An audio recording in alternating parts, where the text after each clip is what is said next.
latest mga mare at pare, magbabalik this June ang Kapuso Singing Competition na The Clash. At ang bibida sa isa laban sa lahat, mga Gen Z naman.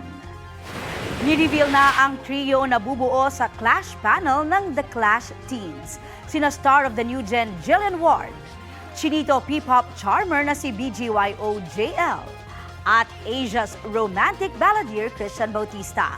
Bilang actress at total performer, hanap raw ni Jillian ang storytelling skills ng contestants. Full circle moment naman ito para kay JL na The Clash alumnus back in 2018.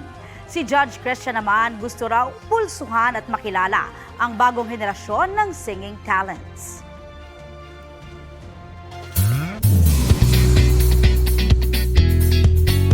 Mga mare at pare, awat muna sa pag-arte si Sangre Danaya Sanya Lopez para humarap sa korte ng pag-ibig ng Your Honor. On a scale of 1 to 10, gaano ka ka-in love ngayon? Baka masyadong perfect kapag 10 eh. So, 9 muna. Yan ang patikim sa episode bukas ng Hit Kapuso podcast hosted by Charizo Lomon and Buboy Villar.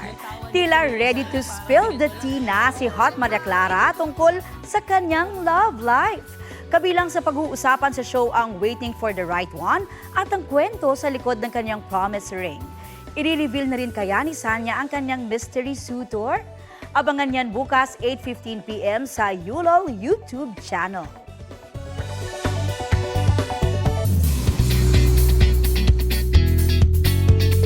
From Sangre to Bathaluman. Yan ang bagong roles ng 2016 Sangre Sisters na ipinasilip sa episode ng Encantadia Chronicles Sangre. Mula sa pagiging magigiting ng mga sangre, ngayon ay ganap na rin kayong mga bataluman. Goosebumps ang Encantadik sa Bathaluman transformation.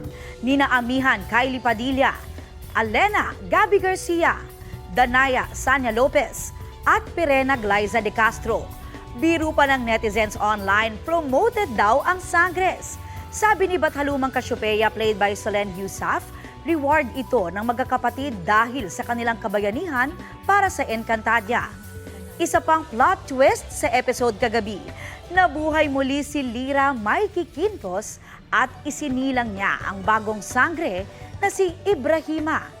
Dapat ding abangan sa finale ang magiging kapalaran ni Mira Kate Valdez at ng mga bagong sangre.